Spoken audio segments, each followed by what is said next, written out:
Three, two, one. Hello, everybody. Welcome to Chit Chat. I am your host, Jaye, and I'm super excited about today's conversation. This is somebody I've known my whole life, and we're going to be talking about relationships today, our experience with dating, what we look for, probably some random stories going to pop up as well. So I'm really excited to see what unfolds. But before we get into the conversation itself, Scylla, give us a quick intro. What is your name? Where are you from? And what do you do? Hello, I am Priscilla Grace. I am 22. Had to think about that. Uh, I feel so old. And I'm from Texas, unfortunately. Okay, wow. First of all, you think you're old at 22? Like, you're making me feel bad.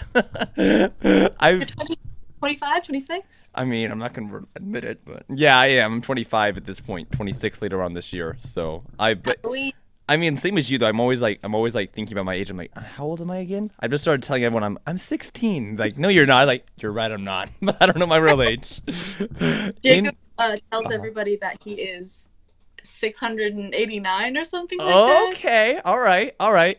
I used to tell people I'm 100, but then I felt like that was like making myself older than I needed to be. So now I've just gone younger instead. So reverse. Somehow 689 doesn't seem as old as 100. There we go. That's very true. Somehow. Anyway, Scylla, we're talking about relationships today. I can't remember exactly how this episode got started. We started talking about it maybe a month ago, and me and Scylla have some really cool conversations over FaceTime, over voice chat on Instagram. And so at some point, I was just like, "Hey, we need to sit down and record this because like these conversations are pretty cool." So let's jump right into it, so let's not waste too much time. Current relationship status. What is your current relationship status at this point? I am in a committed relationship. Good for you. And if I could ask, how long has it been going on for? August of 2019. Okay, So let's go. over a year and a half. So as you guys can see, she obviously has a lot of credentials behind her to be, discussing. No, I mean, to be honest, about relationships, it's not so much about like, who's right or who's wrong. It's more about personal experience, in my opinion, and like what you've gone through and what you've taken from it all. Scylla, when you look back at like your dating experiences and everything, like I guess the first place to start is meeting people. Like, what's been your experience with how to meet people, where to look for people, and things of that nature? Honestly, as you were asking that question, I had to think about it, and I was like, it's pretty balanced between meeting people online and meeting people just like in real life. Like, out of the people that um, I've dated two people from meeting them online, and then I've dated two people from meeting them through friends, Wow. and then one guy I met at work, but we dated for 3 days. So it was like a fluke thing, but like I don't really count that one. Do those Um, do those things even count? Like, do those even count when you go on like one date with someone or like three dates with someone? That's not even official, is it? Right? Or like if you were together for like less than 3 months, like do you need to include them? Like if they did meet your parents, does it count? Yeah, I don't know. I was thinking about it yesterday because someone asked me like how many exes I had, and I was like, "Do you mean like how many dates I've gone on, or like how many like actual relationships I've had?" But yeah, that's interesting though. Two online, two in person. This is exactly perfectly balanced. And Do you have any preference between those two, between meeting online versus in person? Honestly, I don't. Like both of them have their unique, pros and cons. Mm-hmm. For instance, like meeting people online, like a con would be like, well, you don't know if they're a creeper, axe Yep. murderer, you Yep. don't know like Catfishing. their dating Yeah. catfishing, thank you. Like you don't know their dating history, you don't have any friends as reliable sources, like mutual friends that you can Mm-hmm. be like, hey, is this a good guy? And that would be one of the pros of meeting someone in real life. Like I've met two people through friends and like had dating relationships with them for like a couple months. Mm-hmm. And that the pros were I could just ask their friends and be like, hey, like who's he dated before? How long did it last? Like how did it end? Mm-hmm. Was he a jerk at the end? Like what was the truth? My gosh, yeah, that's super true. Still, you said something really interesting about online. You don't know anything about them, um, and that's something that's been really intriguing for me as well. Is as anybody watching this, and of course you as well, so like everyone knows that I'm a pretty transparent person. I'm not gonna say I'm 100% transparent, but I definitely share about 80 to 90% of my life like publicly on the internet, and it goes over into dating as well, right? And so like if I'm meeting someone on the internet, like in a dating kind of context, like if they don't talk about like their like what their schedule is, or have pictures of themselves, or like have like social media, I'm always like, I don't trust you at all, you know, because like for someone like me, I'm on the extreme end of like, here's everything about me, like think what you want. And then if I'm meeting someone else on the other spectrum, I'm kind of like, okay, what's your intentions here? Like, you know, like, Right? yeah. And it's been really interesting to me because like, I try to be as transparent and open as possible because I know how I know I want people to trust me, right? I want to give people a reason to believe who I am and what I say and what I do, rather than making them have to guess, or like giving them a reason to not trust me. Like obviously trust is huge in any kind of situation, especially I think nowadays, you know, with all the I don't know, the dangers of dating that we know about more than we talked about in the past. Like I'm always trying to give people as much reason as possible to trust me, just to be like, I'm not I'm not a psychopath, a sociopath, or anything, you know. But then again, on the other side, like there's definitely reasons you would want to keep your identity a little bit private on the internet because of, you know, stalkers or harassment or things of that nature as well. So I try to keep it in mind of like why someone would not be as open as I am. But for yourself, so like what's your approach to that about being transparent versus keeping privacy? Do you mean in a relationship or do you mean on social media? Let's say about social media. If you want to be like super specific in social media in relation to dating, so like, you know, as far as like your profile on Bumble or Tinder or whatever, you know, I'm not sure like how you want to answer it exactly, but whatever you're comfortable with. Okay. Honestly, I literally couldn't even tell you what was on my dating profiles. It literally feels like eons ago that I was ever on there. Like my boyfriend and I watched a commercial today for like the dating app Hinge, and I was like, wow, babe, like I can't believe that dating app is younger than our relationship. It's like, it's actually not, it's really old. And I was like, oh, this wasn't around when we were like dating. I don't know. Right. It wasn't a thing. But I tried to put as much information on there as possible, but honestly, I found that like the more information that I would put on there, it didn't matter if I put like a list of like 20 things that I liked or 5. It didn't matter. Like I wasn't gonna find a new one that like met all of those until of course I met my boyfriend now. But That's funny you mentioned that because it's exact. I actually noticed the same thing as well. Like as far as like matches on dating websites, is that it doesn't matter if you have a lot or no information. Like it doesn't. I feel like actually it's reverse. If you have less information, you actually get more swipes. Is what I've kind of noticed. I'm not sure if that's like scientifically backed or not. I'm kind of backtracking. Can I ask you a question? Yeah, go ahead. So, like, I know that you said that you share a lot on the internet and you weren't sure about the people that, like, you're dating or, like, prospective dating relationships, how they would react to that. How would you react if somebody that you were dating or prospectively dating, like, shared as much as you do on the internet? Like, would you be more attracted to them for, like, sharing as much as you do? Or, like, how would you feel, like, if the roles were reversed kind of thing? I would respect the hell out of them. Yeah, I would. Would that make you, like, I would respect more them so much attracted to more. them? Yeah, definitely, Scylla, because and I don't want to generalize, but like one of the biggest reasons people don't share stuff publicly is because they're not comfortable with it. They're not confident in it. They don't believe in themselves. Insecurity, low self-esteem, and so they're trying to keep stuff hidden because they're judging themselves. They don't want other people to judge them as well. So if someone's like being super open and active on the internet, like to me, it's more of like cool. Like you're comfortable in your own skin. Like you're really confident about the life you're living. Like that's how I would interpret it. Are you kidding? So like that's like the conversation I have with every creator. I'm like, please post more content, guys. Like if you want to be a famous musician, you can't post one time every month. So like I'm always like telling people to post more in context of like what you're trying to achieve or like who you're trying to be. I mean, obviously for someone like me, like I'm trying to build a personal brand and everything on the internet. So it makes sense for me to post, 1 or 2 times a day. But yeah, if I saw someone posting on the internet, like I'd be much more comfortable. Also because of lifestyle as well, Scylla. Like for someone like me who's very active on the internet, building brand and putting out content, I would rather I could find someone who's like building their own brand or doing their own artistic project of some sort, and being very active on social. Still, I want to go over to the thing you said about like whether you listed a lot of interests or a few interests. Like you would never find someone that met all of those standards. I think that's kind of interesting. Uh, what what were you looking for back whenever you were dating before you met your boyfriend? Like, what were you looking for, overall? And then what did it come down to of like the like one, two, or three things that were like non-negotiables for you?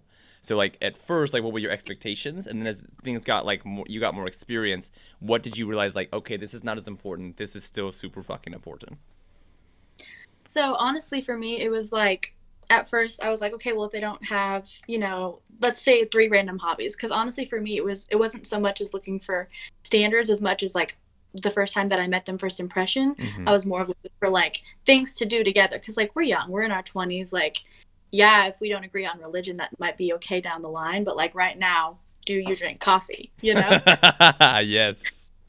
And so for me, like it was kind of making sure that we kind of would like. So, okay, originally it was character traits that I was looking for. But, like, it's not always going to show up on text, and it's not always going to show up on the first date when you're nervous and you're meeting a stranger in a public place, So that's when I switched to being more like, okay, well, like, do we have, like, hobbies in common? Do you enjoy listening to music and hiking and blah, blah, blah, whatever that would be? Yeah, that's a good point. Yeah, I went on a date with someone one time who said that, like, basically the same thing. They were like, the first time you meet somebody, they always are giving you a good impression because they know that you're looking for that. Like, you can't really know about someone until you've gone on like 3 or 4 or 5 dates with them. They like you kind of see through the facade of who they're trying to be. Yep. It definitely takes time to figure out like someone's true intentions and someone's personality traits and character traits. But like what you said, Scylla, like if you can find similar hobbies, you can expose those character traits through doing the hobbies. I feel like, at least anyway. First impressions, like, let's talk about first impressions. Do you have any funny stories to share on that? So, like, someone who gave you, like, a really bad first impression, or someone who gave you a good first impression, but later you're kind of like, oh, you're not who I thought you were? I would love to hear something like that. That's a really good question. Okay, I actually have a good answer for this. So, like, back in the day, I was a little college freshman, and I had just discovered the art of Tinder, and I was like, gonna talk to the guys. So I had like swiped right on a bunch of like cuties, whatever. And like one guy was like really into me. He was like saying all of these like, pickup lines to me all the time, like, oh, like you're so gorgeous, and like just super really flirty and dropping compliments. Yeah. It was fun, and I was like, I was dishing it back because I can do that in person too. Like this isn't just I'm texting, but then in real life, I'm like bored. Yeah. But he was, unfortunately, just like that. No kidding. So, yeah, so we met up, and we were like at a taco place, and we were just like sitting down, and like, homie wouldn't even make eye contact with me half the time. And like, I was like, I went home with a backache because I had to carry that conversation all by myself. I'm being dramatic, but yeah, that was like, shit. And no diss to that guy, like he was really nice. Like we remained friends after that, but it was kind of one of those dates where you're just like, both of you guys just come to the same realization, like an unspoken realization, like this is the last time anything romantic is gonna happen between the two of you. Oh gosh, Scylla, oh gosh, that's wild. That is wild. I wonder why it was that way. I'm not sure if it's like just his personality, or if there was his friends were messaging for him, or what. You kind of start to wonder. I think for a lot of guys, because they only ever get to the talking stage of a woman, like messaging on like online dating, that kind of thing, that they have a lot of experience in that realm, so they're really good at it. But they're not so great at the first date connection in person, and that's no diss on them. Like honestly, like practice makes perfect. If you don't have practice talking to people, then how are you even gonna like be good on it, Gosh, that's a good point, Scylla. Yeah. I love the no judgment thing, because like you said, like we're all kind of like, I feel like, well, I guess especially that age, like you're still like trying to learn the ropes, of like romantic relationships or dating, meeting people and things of that nature. I know I've definitely took a long time for me to get like fully comfortable like in the dating sphere. Yeah. How about for you, Sil? Like, as you got more and more into dating, going from, first of all, meeting people, then talking to people in a romantic context, and then meeting people, et cetera, like, What was your process of building confidence for that? Were you always comfortable in that kind of zone, or was it something you had to get better at over time? That's a good question. Was I always comfortable meeting people, or like, what do you mean? So I mean, like, there's several different stages to dating, right? Because obviously there's meeting people, there's talking to people, there's going on dates with people. If you're into it, like, you know, hooking up with people, or even like becoming like a committed relationship, like for every different stage of like the whole process, like, did you feel comfortable at every single stage immediately, or was it something that you really needed to, like you said, practice makes perfect, of being comfortable and confident in those scenarios? Honestly, for me, what I would do is, and it sounds bad because it is, but I would like mostly go on dating apps for like validation and like attention. And then I would like, Snapchat boys, but like never actually want to go on dates with them. And whenever they would ask me to go on a date, I would just unfriend them or whatever. Whoa! Literally, I was not ready for a relationship. That was like little tiny 19-year-old Scylla, very afraid of the world, and being like, I'm too busy having fun. I want to be single. So, but like whenever I would, in answer to your question, whenever I would actually meet the guys that like I did want to date on dates, it wasn't that hard for me to open up, just because like I already knew that there were things that I liked about them, and so I was already kind of warm to the idea of like talking to them and all that, if that makes sense. Yeah. That's cool. That first story is so funny though. It's hilarious. It could, you know what?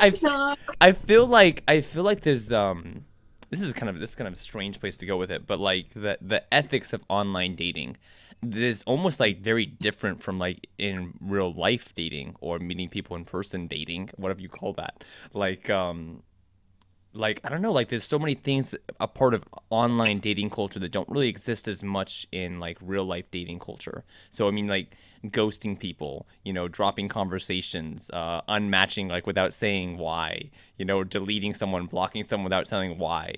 Like I don't know. So like, do you feel like, would you agree with that? Do you think that there's different ethics or different values that people accept as normal between online versus like real life dating? I absolutely do, and I gotta say, that was an iconic line. The ethics of online dating. Like, I want to go write a thesis about that right now.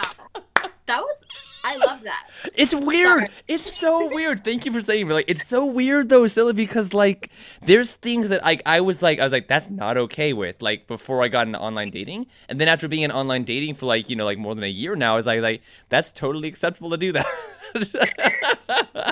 Dude, you're absolutely right. And honestly, like, I have some close friends that like they don't understand the whole concept of like, I guess what you're talking about, the ethics of online dating. Like, it is okay to just unmatch someone if you're not feeling it anymore, or if you don't want to talk to them anymore.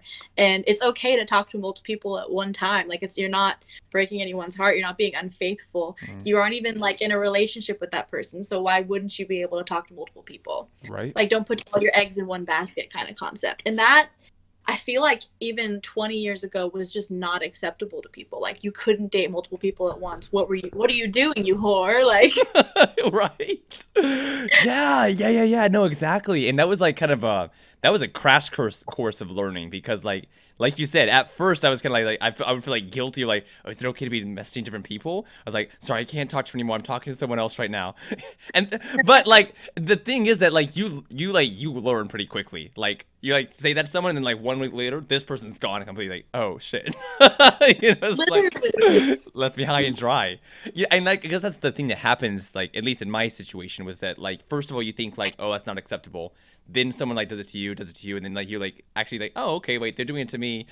And then you try to do it with someone else, and you're like, oh, it actually doesn't feel that bad. It's like, I don't know. I guess like, and again, like, not saying that we should be jerks or like be assholes on the internet. That's definitely not what I'm saying here. But if you're not interested in someone, then like pretending to be interested in them or keeping the conversation going with like no real ending is like just as disrespectful as just like disappearing completely. It's gonna be the same result either way. Like, if you don't want to spend time with me, then I don't want to spend time with you. Like, let's just split this up right now, you know?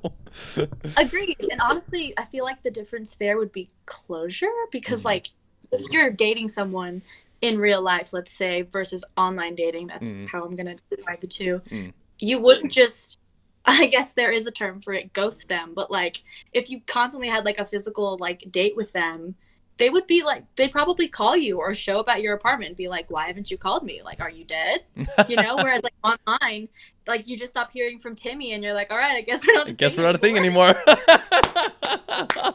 Like, isn't that so funny? Like in the 1950s, you would have been like, oh my gosh, he must have gotten shipped off to war. And like nowadays, it's just like, oh, I guess that we're not talking anymore. Oh, it's so funny, Scylla. Yeah, it's so true. It's really true. Yeah, exactly. It definitely, like you said, closure's the thing there, and so you definitely have to have either a lot of experience because it's happened to you before, or B, just a lot of confidence in terms of like, okay, bye. You know, like I guess there's two ways to kind of deal with that situation, because if you're not experienced with it yet, it feels horrible at first to be like, why did they go? Like, what did I do wrong? What's happened? What's wrong with me? You start like blaming yourself a whole lot, you know? But yeah. What I've learned, like, is that, like, it's not about you. It's nothing you did. It's just, like, who they were as a person. That's why they're gone. You know, it's like, don't beat yourself up. Be glad they left, you know? Exactly, but also, like, back whenever I didn't understand the rules of online dating, like, when I would just talk to one guy at a time, like, I still have some guys that I think about, and I'm just like, he ghosted me after talking for, like, a month. Like, that's kind of a long time to be talking to someone, and then just out of nowhere just be like, I was never here. I mean, yeah, like for a month, like, yeah, that's definitely true. At least you have like social media contact or something. Yeah, no doubt about it. Like I said, like generally, if I delete a conversation or I ghost someone, it's only been like a few days or in 2 weeks, you know, maximum. But so I mean, there's still even that's like an ethic of online dating. Like, don't ghost after 2 weeks. And everybody's different. Yeah, everyone. Like, and, one time, true. Yeah, go ahead. One time, yeah. I was trying to let a guy down easy because, like, it was years ago. I don't remember even what the name of the guy was that I was dating, but I remember that I was telling one guy because I was talking to two and I chose one, and I was like, hey, like, I've been talking to this guy and we've been dating and we're gonna like start a relationship, so I can't see you anymore. Yeah. He got so mad at me. Whoa! Because I was like, I'm so sorry, dude. And he's like, you're gonna call me dude after you just broke my heart? And I was like, it's been like a week and a half, but really sorry. Like, what do you want me to do? Like, not be in a relationship because you're sad? Right? Oh gosh. Oh gosh. So how about, I was doing my thing. It's kind of an interesting question, so you don't have to answer if you don't want to. But how much like insecurity did you have whenever you got into like the dating scene? Was it something that you had to like work through and build on? Honestly, no, not super duper. Just because like I heavily relied on my looks, and so I was like, I've got it. Don't like me, I've got it. At least I'm cute. Yeah, you know? Yeah. And so I would really like try to drive that, you know, little tractor into town, and hopefully that would keep me. But no, like honestly, honestly, the only thing that I really would like have insecurities about was my personality, because like I'm really blunt. I'm really nonstop goofy, nonstop singing. Like, not everybody wants to be around a 5-year-old that's obsessed with Moana, and I get that. But like that's 22-year-old me, you know? I love that, Scylla. I love that. That's one of the hard things about dating is like I feel like a lot of it comes down to, not comes down to, but rather whenever you're dating people, obviously there's a lot of rejection that happens, and that can make you start to like I don't know, like you feel like people don't understand you, don't accept you, you know? Because if you were being authentic, being real, like you said, like singing or dancing or what you're into or whatever it may be, and then people like leaving you, then it's kind of like, oh wow, like people don't accept me or people don't understand me, you know? Like at least that's something I feel like a lot of people go through. For yourself, Scylla, do you feel like a lot of people like rejected you or like stopped talking with you because of like who you were as a person, like your personality? Or do you think that most people left just because of like their own issues and stuff they were going through? Actually, a lot of it was me having commitment issues, and if the relationship was getting too serious, I would just get really scared and I would end things. Remind me of the last bit of that again. I guess I'm just curious about like acceptance and understanding. Like, do you feel like the people who you've talked to, the people you've dated, do you feel like they understood who you were or accepted who you were? Or do you feel like you faced a lot of rejection because people couldn't accept you for who you were? I I don't feel that I faced a lot of rejection just because, like I said before, like it was usually my choosing. Like if they were like, hey, like I just don't think that we have enough in common or like anything like that, I would say good riddance. Yeah. Like if you don't think that you're the guy for me, I'm not going to chase you down, beg you to stay with me. Like we've only been talking for like a month or two. Like that would just be silly. And so, and honestly, like the way that I did look at it was like, if they don't like me for me, then what's even the point? If they like would think that I was embarrassing for singing in Target or like didn't like musicals and like and thought that they were stupid, like why would I want to be with someone who hates me? Right, you know? right. Who doesn't even like the things that I like. Like honestly, any one of those guys that would like not like me because of those things, I'm not even worried about it. I can't even remember their names. Yep. Boom. Yeah, that's such a good, healthy perspective to have on it, Scylla. Like that self-confidence and self-love for yourself of like, oh, you don't like me for me, and like we're not going to be together. It's so important to have that. I don't think that everyone's there yet. You know, I feel like it's a process for a lot of people to get comfortable in their own skin, to be like very accepting of themselves. And so whenever you're not confident with yourself or not accepting of yourself, getting into a relationship or dating is only going to compound the issue or make it difficult on you as well, you know? What do you think was the hardest things you had to experience when you were dating, Scylla? The hardest things you went through, had to face or deal with whenever you got into the dating scene? That's a good question. I honestly don't have a good answer for that. Let me think about it. Take your time. Do you mind asking a question while I give it some thought? Sure. Okay. Great. I would love to hear this. No, you yeah. have like a transcendental view on things as well. Yeah, to be honest, I'm actually gonna put myself on the spot. Like I think it's like I said before about the acceptance and understanding thing.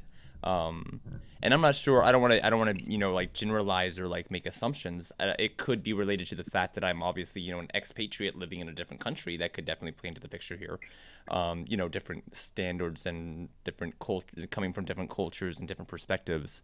I think that was one of the hardest things I've faced here in the dating scene in Korea, is like feeling like people first of all, don't understand me. And then because they don't understand me, they don't accept me either. And so like trying to live with that. And that's not even just in dating. That's just like in general, just in like humanity, like friendship, relation of like dating, but also like walking as well. Like, yeah, I mean, like, and you know me, so like, I don't exactly have like a normal kind of like energy level, like same as you said, like singing in Target, like, let's go, dancing in the street, I don't care, like, joking, I'm very, I have ADHD, I'm super hyperactive, and then like having that kind of personality, being creative, being like not afraid to be who I am. Like, that's not going to be accepted all the time. And that's definitely not going to be understood all the time, Especially if you throw in, like, a language difference as well. Like, that just makes the matter even more complicated. I think that's been the hardest thing for me, is, like, feeling like other people didn't understand me or accept me. And so feeling, like, rejected because of that.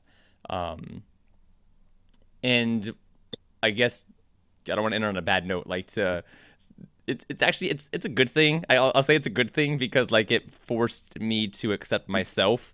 If like no one else is accepting you, it's kind of like, okay, fuck you guys, I've got to do my own work myself, and so exactly. Ultimately it did lead to a good ending, but like it was pretty unbearable at first to feel so alone in a foreign country, and then have everybody around you rejecting you, or feeling like everyone around you is rejecting you at the same time. It's like you're already alone, and now people are rejecting you because of who you are. It's like, great, now what? So that was the hardest thing, I think, for me dating in Korea. Thankfully I'm at a better place now, because I'm more just like focused on who I am and what I'm doing, and my internet community. The internet's been invaluable for me, having a social circle on the internet. So how about for you, Scylla? Well, I just want to say I'm sorry you had that difficult experience, but it really seems like you flipped it on its head, and you were just like, if you don't like me for me, I'm better to love myself 2 times more. I just really love that you seem to have done that. Well, thanks, Scylla. I guess it helps for me, because I realized, but even before I came to Korea, like that's the whole reason I started posting on social media, was that like I was learning things in my personal life, and I got to have conversations with people whether it was you or my brothers or sisters or other cousins, my friends. I was like, oh wait, you guys are going through the same thing as I'm going through, and that's why I started posting on content on social media, is because I was learning something that everybody else was going through, and I was like, well, I'm just gonna put it on the internet, because if I'm going through it, you're going through it, other people might be going through it. Let's just learn all together. And so having that perspective helped me in dating as well, because facing rejection or heartbreak or whatever it was, I was like, I had to keep it in perspective for myself by saying, oh, wait, I'm not the only one experiencing this. My friend is experiencing this. My cousins experience this. My sister and brother might experience this someday. Like, what's the lesson I can learn here? And how do I deliver that through an Instagram post or a tweet or a conversation with someone, you know? So that's what helped me kind of persevere and pull through it eventually. Anyway, yeah, the hardest things for you, Scylla, like what was the hardest things for you to go through when you got into the dating scene? Honestly, while I was listening to you talk, I have a piece of notebook paper in front of me, and I was writing down a couple of things that I was planning on talking about. But honestly, the one that I found that was like the most present in all of my lists was just me being too much and not, yes, and just like them not being enough for me. So like, I wrote down emotional availability. Like I dated this one guy for like a couple of months, and I can't remember having one single deep conversation with him. Like I would be like, wow, these pancakes are like really fluffy. He'd be like, yeah. And that was it. And like, it's okay. It's okay if you don't have something to say all the time. Yeah. But like, I don't know. I want to have deep conversations and be like, dude, like, why do you think the grass is green? Like, what do you think, God's scheme for that was? Like, I want to be in your soul along with you and you in mine, and like, just be really close. And I feel like I couldn't find a lot of people who wanted to be on the same level as me. I feel like a lot of the guys that I dated just wanted the superficial relationship of like, oh, we do cute things and we're nice to each other. And it's like, no, relationships aren't just supposed to be like the positives of doing fun stuff. Sometimes it's getting to the nitty gritty and like talking about childhood trauma that you couldn't share like secrets with anyone else. And so that's a lot of it, was just like me having so many feelings and so much depth to my soul that like there's I could ever possibly imagine. Like, it's kind of like the glass half full metaphor. Like, my glass is like full and I'll empty it to the bottom, but I'll also fill it all the way to the top. And then I feel like a lot of people live their lives halfway, only letting it go halfway and like back down. Wow. So that's crazy. No, I completely relate. And again, that goes back to like what I said about like not being understood and accepted, because same as you, so like I don't want something that's superficial or surface level. Like, it's easy to get that, it's easy to find that, but it's not fulfilling. Like, so what am I doing if I date someone like that? It lasts for like, 6 months. Like, I feel like I wasted my time, to be perfectly honest with you.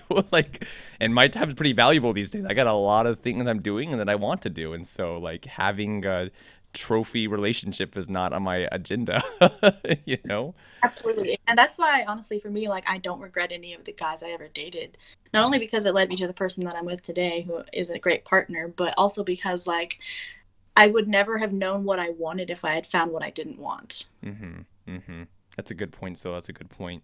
And that's a really, again, really healthy perspective. I'm glad you have that, because like recognizing that everything we've been through led to where we are now helps you reconcile the hardships and difficulties of the past.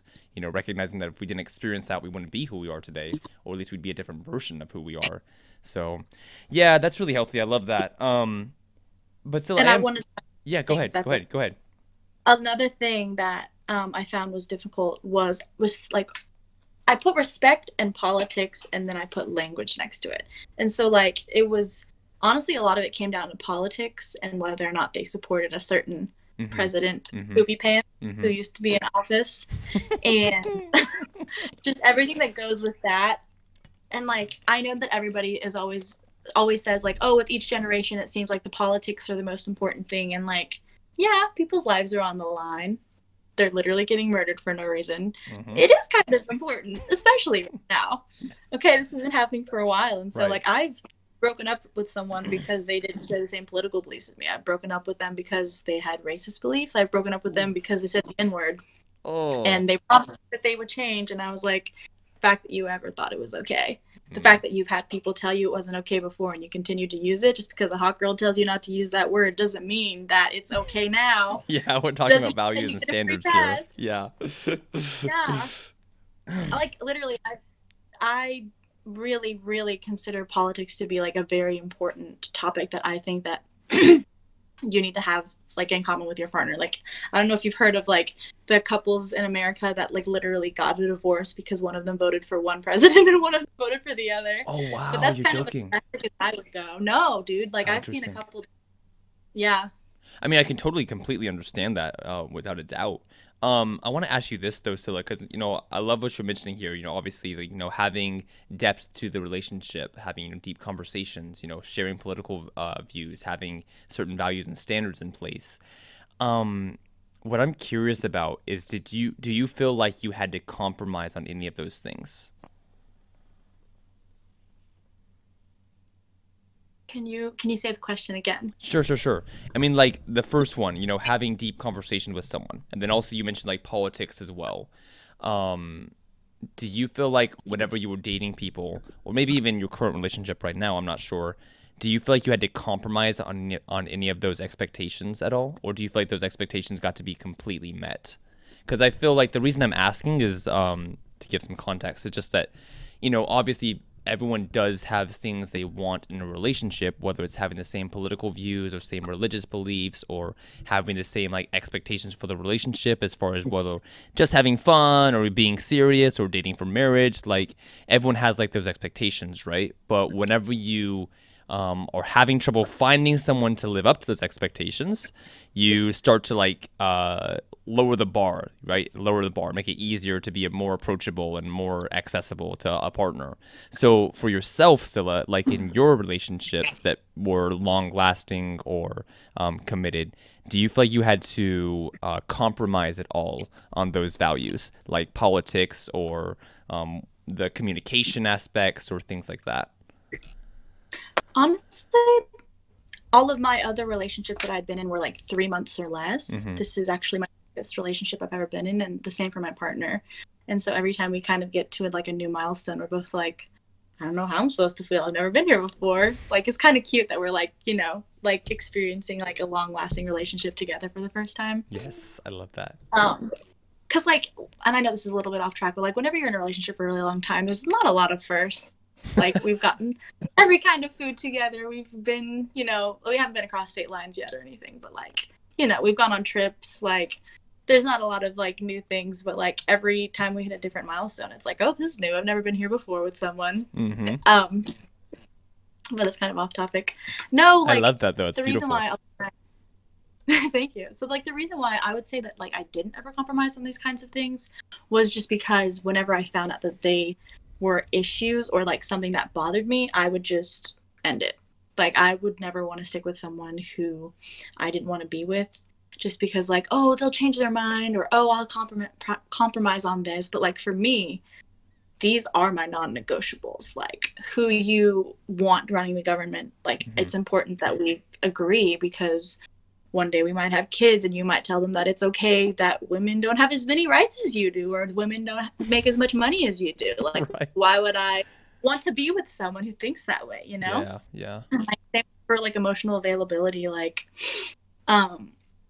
I wouldn't be able to be with someone like that just because I do have such an intense personality. Like, I share every aspect of me with pretty much most of like the close people in my life. Like, there's not a lot of questions that I wouldn't answer. Mm-hmm.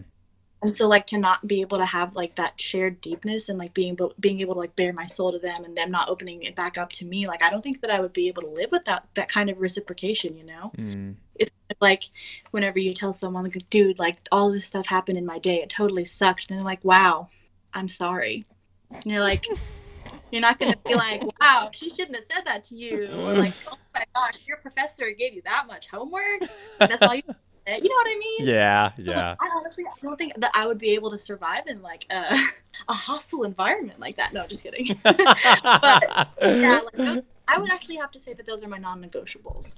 That's amazing. Then still, I want to ask you this side of the question. Thanks for answering that, because that is pretty important. Like having, 2 or 3 things that must be met and knowing what they are. Like that's super important to building a fulfilling relationship. On the flip side, what expectations did you have that became negotiables that weren't that important to you eventually? So at first you thought they were super important, then later you were kind of like, I guess they're not that important. Could you think of anything like that? I'd be really curious to hear. Honestly, this relationship has grown me in ways that I never thought that would be possible. Like, I never thought that, like, I would have some sort of, like, dispute or disagreement with my significant other and it not ending in, like, tears or, like, ugly things being said, just because that's the way that I always encounter conflict in my life. Right. With my boyfriend, like whenever I'm like, hey, you did this and it made me mad, he's not like, well, you shouldn't have felt mad, or you shouldn't have suck it up.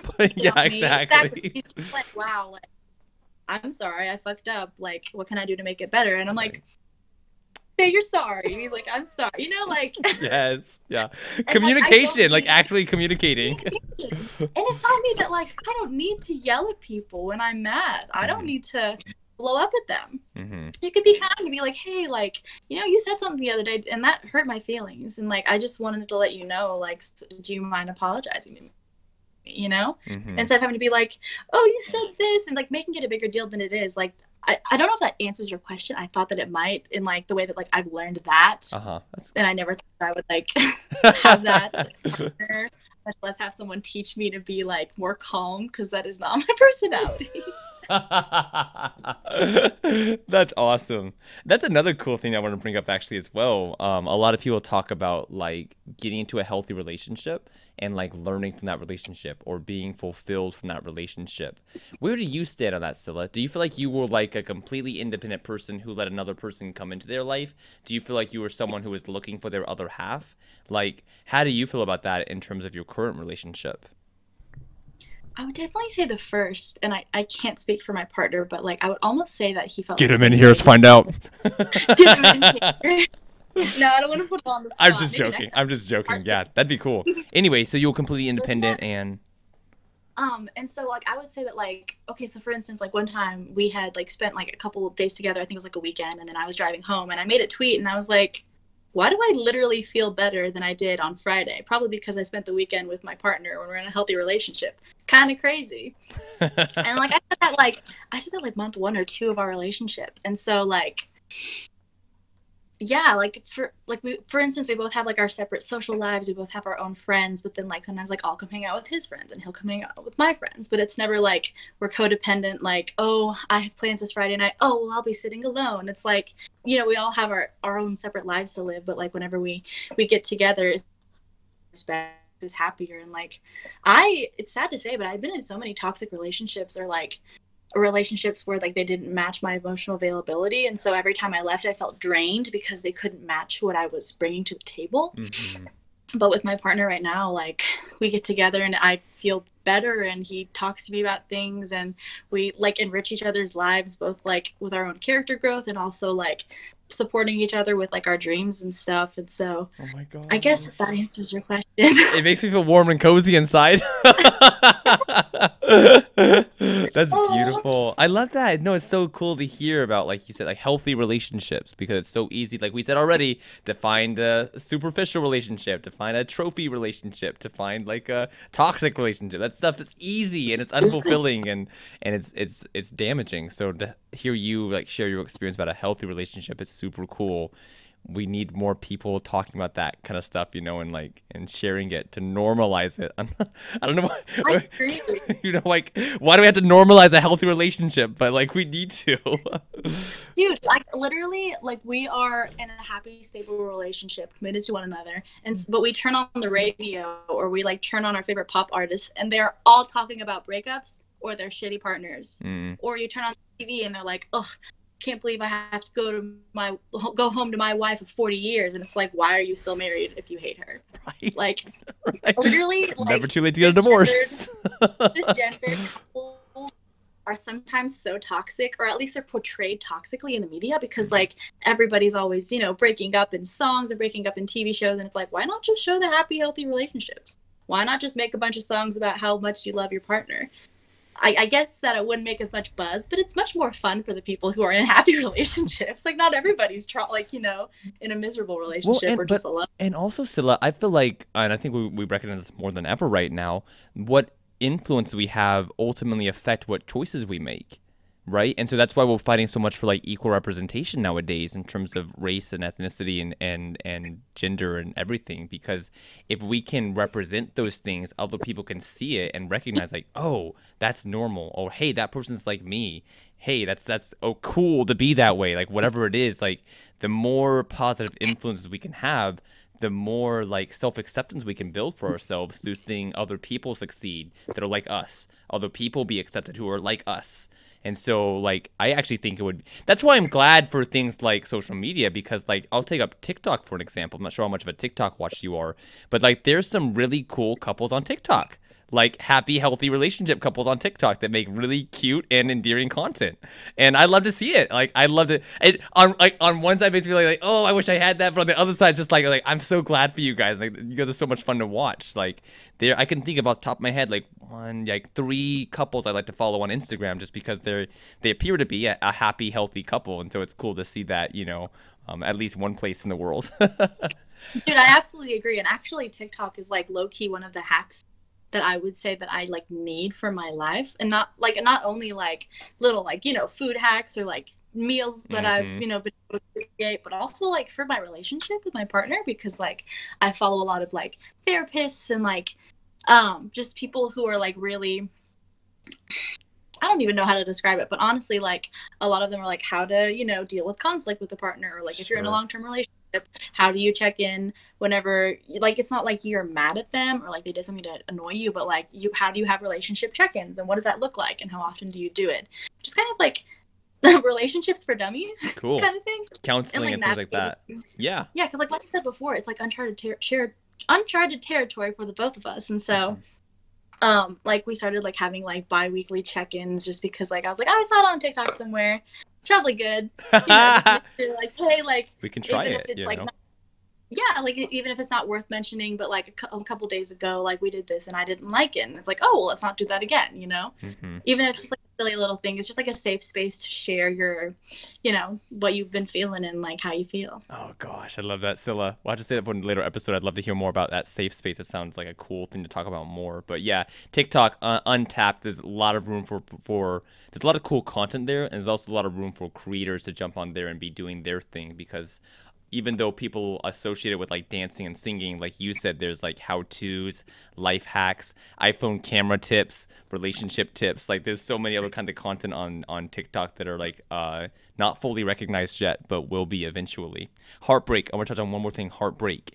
How did you in the past like deal with heartbreak? What kind of person are you? Like the crying while with eating ice cream, the rebound? Like how do you deal with heartbreak? Honestly, I always dealt with heartbreak by really letting myself feel the emotions that I was feeling, because I knew that if I didn't, it would come back to bite me down the road. And so I would always like deal with them head on, even if it didn't feel good, even if I had a bunch of stuff going on. I was like, you know what, better now than later. And then I would really like throw myself into taking care of myself full force, and like self-love and like hot girl summer and all that. But whatever time of the season it was, I would like throw myself into that. And so whenever I did find another partner, like I had already picked up the pieces of myself and I was already back together and whole. And so like, as opposed to being like a shell of a person or like half of a person who's still damaged from the last relationship, I would go into the next one all fresh and new and like myself again. That's amazing. Was it hard for you to be patient during that time? Obviously, it's really hard because you're heartbroken, but then also like realizing that you need like a month or 2 months to recover can make some people feel like really impatient and be like, ah, screw this, I gotta hook up, I gotta find someone new, like someone help me, you know, like, was it hard for you to be patient at those points, or was it something that you like kind of like had no interest in at all? You're like, nope, I gotta be by myself right now. How did you deal with it? That's actually a good question, because in hindsight, half of the time, I wouldn't say 100% of the time, but about half of the time, I would just throw myself right back onto the dating apps just for that validation, right, and for that like constant talking, just because that would be what I missed most about the relationship, was the validation, and was the constantly being able to have someone to talk to that you didn't really know that well, or just a new conversation. And and so with like growing myself, I would also be seeking that like attention of others, which in hindsight I wouldn't have gone that route. I would have just stuck to my guns and stayed alone and stayed contemplative and just really focused on myself for those months or however long that I wanted to go on my like, discovery journey to find myself again. But yeah, I would definitely have done things a little bit differently. Do you have, in that same vein, like a lot of people, and I'm not talking about you specifically because I just know a lot of people do deal with this, so I'd love to hear your 2 cents on as well, Scylla. Like dating gets pretty messy, whether it's online or in real life. There's a lot of like there's lack of closure, a lot of like mistakes that were made, regrets that people have, right? It's like, do you feel like you have a lot of regrets from your past relationships, or is it not something that's bothered you so much? If anything, I would just regret like my behavior, and a lot of it doesn't come down to me having malicious intent, right, but it was just me being young and inexperienced. Like I've had relationships where like I've been dating them for like a month or two, and then just like one day I just broke up with them out of the blue. And I thought that's what you were supposed to do. I didn't think that you were supposed to communicate with your partner and like tell them that you hadn't really been feeling it for the last X amount of time. Like I didn't understand any of that. And like I broke my heart and I felt so bad. And I was like, well, I thought that's what you were supposed to do. And I had to have like that life, moment of like, oh, gosh, you really have, yeah, learn from your mistake and do better next time. And like, even though you can't repair that relationship with that person, all you can ever do is hope that one day they'll be in your life again. You can get the chance to apologize and be like, I treated you poorly and wrongly, and I'm sorry. Oh shit. So I'm so glad this came up, because I was literally having this conversation the other day on one of my Instagram live streams about that. And I experienced this. I experienced this exact same thing. There's a lot of people I'd love to go back and apologize to, but like I don't have that communication anymore. Like I don't have the place to talk to them about it. Do you feel like what was your process for reconciling that within yourself? How did you forgive yourself, right? Obviously, we feel apologetic to the other person. We feel bad to the other person. We want to have forgiveness there. Usually we can't. How did you forgive yourself in order to keep going forward and keep like living your own life? Did you have a lot of like self-hate for yourself, a lot of self-blame, as in like, fuck me, I can't believe I did that? Or what was your process for like reconciling it? Of like, even though I messed up, I'm not that person anymore. Like, what was your process for that? And or if you're still on that journey, like, where are you at with it? I think because I would usually realize my fuck ups whenever I was already on my like had already dedicated time to like, put myself first and kind of like improve myself. I think because of that, it wasn't so much resentment as much as it was like, you need to learn from this, because if you don't learn from this, you're just going to keep doing this and you're going to feel this way again, or you're going to make someone feel this way or worse, and you are not that type of person. I don't want to, like, I never wanted to be the person that ran around breaking hearts, and I still don't want to be that person. And I just kind of had to like have a real talk with myself and be like, is this the person that you want to be? Are you going to sink or swim? Are you going to learn from this? Or are you just going to let your guilt drag you down until you can never be the person that you want to be? Wow, that's so cool. That is definitely a clip I'm going to be sharing on social media, because that's super powerful, and we all need to hear that. We need to hear that. So thanks for mentioning that, Scylla. Beautifully put.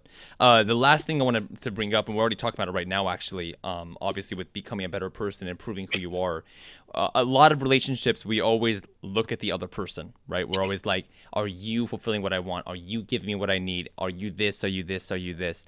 I like to reverse it as well and say like, hey, am I doing this? Am I acting this way? Scylla, is there any other values? Obviously, you mentioned kind of the overall one of becoming a better person, not breaking hearts, which is like obviously, super important. Is there maybe 1, 2, or 3 other things that you really hold yourself accountable about in terms of like, I want to be this type of person in this relationship, I want to do this in this relationship? Like, what are the values and standards for yourself aside from just your partner? Honestly, this actually doesn't even necessarily apply to just dating relationships, but in all of my relationships, I strive to be that person that isn't in your life to make you feel comfortable and isn't in your life to pat you on the back or like only in your life to pat you on the back. Like I want to be the friend that like people refer to as like, yeah, she was there for me when no one else was there for me, and she told me the stuff that I didn't want to hear, but it was good advice. Like that's the friend that I am. Like even the other day, my 2 friends that I'm both very close to had a dispute, and I was like, you know what, guys, like I see both sides of the argument, both of them are valid, and because I'm both of y'all's friends, I'm going to remain impartial, but here's what I would do if I was in y'all's shoes, you know, like that kind of thing. And so That's amazing. Is it hard to do that in a relationship because you're so close with each other? In a dating relationship specifically, obviously for friends it could be a little bit different because there's a little more space there. But for a dating relationship, like you're one-on-one with each other, right? Or if you're in like a polyamorous relationship, one-on-one. But like for you and your partner, like is it difficult for you to be that kind of person because you're so close with each other? Or is it actually easier because you've been together so long? it's difficult for me just because I know that there is a fine line between being a fixer and being an encourager. Hmm. Like and like I've really had And it comes off as judgment a lot of the time if it's not delivered the right way as well. So absolutely. And so I really had to like kind of take a step back with a lot of my relationships and kind of examine the way that I was treating people based on what I saw in other people's relationships. Be like, oh yeah, well she does this, but we'll get it out of her, or he does this, but you know he'll change with age. And it's just like I don't think that you should be in a relationship with someone and then just like keep pointing out their flaws and expect them to change over time. Like I think that, you know, if they have trouble keeping like their room clean or like trouble eating more healthily, then like all you can do is really encourage them, but you're not there to be their mom, and you're not there to be their therapist or their maid. yeah. And so it's important, you know. I was going to mention something real quick, so I'm going to balance. jump in real quick. Sorry, there was a quote I heard from entrepreneur named Jaye Shetty, and if I'm remembering correctly, I'm trying to look at my phone right now to make sure I get the phrasing correct. But as far as I know, he said I'm not sure he said the highest form of love, but he said like one of the best forms of love is meeting someone for where they are and not where you want them to be. Meeting someone for where they are right now rather than where you expect them to be later, basically. And just like accepting them for where they are at that stage and like being with them at that stage, as he said, it was like one of the most important or most purest forms of love, I think is how he phrased it. Meeting someone for where they are, not where you want them to be instead. Would you agree with that then, or do you think that's a little bit different from what you're saying? I would definitely agree, because it's like I can appreciate the person that you are right now, but I also know that one day you're going to be this person, but 10 times better, just because of you being on your own personal journey of like self-discovery and growth. That like, you know, I'm just excited for the person that you're going to be, as well as I'm excited to be here with you and the person that you are in the now. That's awesome. I found it real quick. I don't want to like do Jaye Shetty wrong, so I'll read it right here. It says the highest form of empathy, love, and compassion is to meet people where they already are, rather than expecting them to change. Jaye Shetty. So that's I like that. That's cool. So is that difficult for you though, Scylla? Like obviously you said you don't want to be the person that's expecting the change or expecting the growth. Was it difficult for you to accept people for where they were? Or was that something that was kind of intuitive for you of like, I'm on my own journey, I can see that you're on your own journey? Like how did you deal with that? Was it difficult or hard, or was it easy for you? Well, okay, so for instance, like you kind of go around in life, right? Like not you, but people in general, and you see someone doing something a certain way and you're like, well, I think that I have a better way of doing that. And so you tell them that and they're like, it's okay, I'm going to keep doing it my own way. Well, like kind of along with that, like in relationships, I had to realize that I'm not always right. Like just because I think that I have a better way of doing something or acting or reacting doesn't mean that I'm always right. Like I may have done everything right in my perspective from my own, you know, beliefs and values, but like, I could have still hurt their feelings. And it's just kind of like learning that and accepting that if they make mistakes and you forgive them for that, then they would do that for you as well. And also, I am in my 20s. We're very young. We're going to make a lot of youthful mistakes and react rashly and, you know, like just make a lot of mistakes just because of where we are in life right now. Like everything is so undecided right now because like not only the pandemic, but also like where we're at, like kind of like at a crossroads of like, well, you know, we're ending college. Do we keep going? You know, do we get higher education, or do we, you know, start a career and like kind of, you know, put down roots?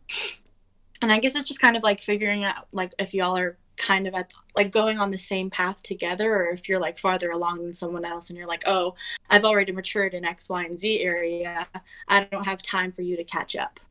Does that make sense? That was so cool. That was so cool. I love that.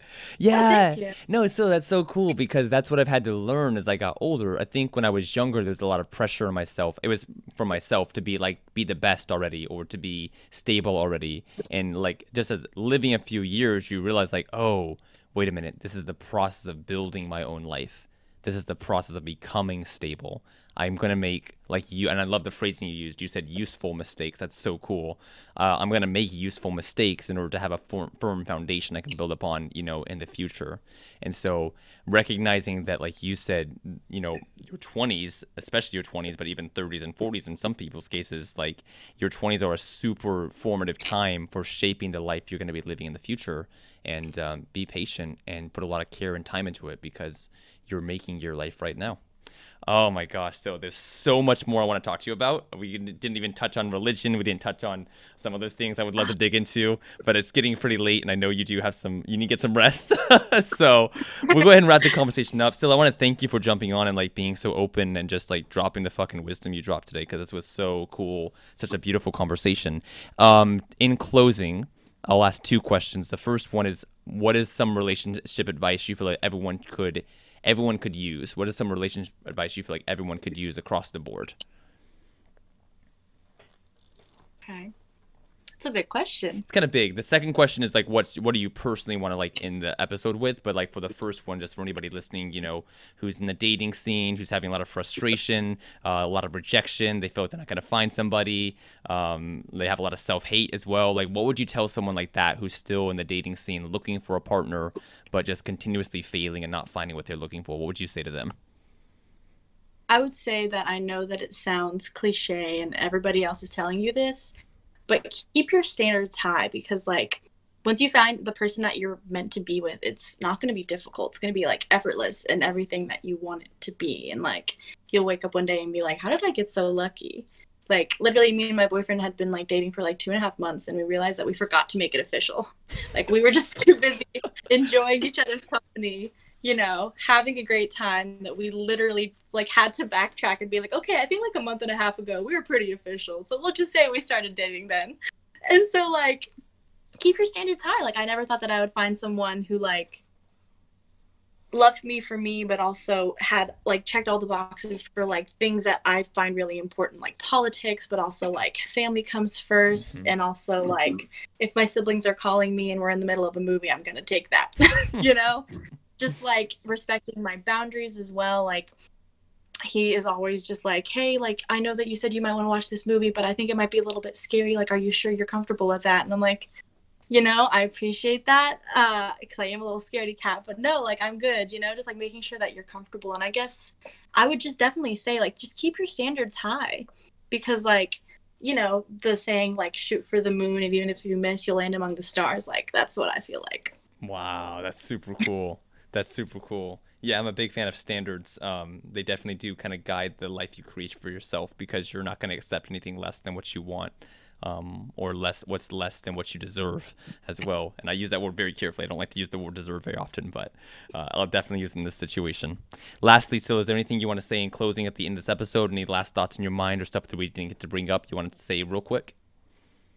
I would just say don't take life too seriously, especially when it comes to dating and relationships. Like you could, you know, throw yourself at not throw yourself, but like you could. You could. That's not what I was doing. Like you could, you know, give 100% to every single person that you came across, and then, you know, one day regret that you gave so much to that person. So make sure like the people that you are putting that effort into are worth it and are valuable enough. Like that kind of goes along with like keeping your standards high. Is like, you know, it's really important to kind of check the people around you and make sure that none of them have like any ill will towards you, and like that their vibes match yours, because, you know, that's like kind of really important to be able to have people on your level at all times. Yeah, that's super cool. Conserve your energy, conserve your spirit. Don't just as the old proverb goes, throw your pearls at swine. Yeah, Keep don't throw your pearls before swine. Exactly. Exactly. Protect your energy. Oh my gosh, everyone, thank you so much for watching the episode today. I'm pretty sure there's gonna be a part two at some point in the future, so look forward to that. But for everybody out there in the dating and relationship game, keep your head up. Listen to Scylla's advice. She is very experienced and obviously has done quite well for herself in finding a great partner as well. So if she can do it, I believe, I hope, I know that we can do it as well. So to everybody watching, stay happy, stay healthy, and take care of yourselves. Everyone have a good night and talk to you soon.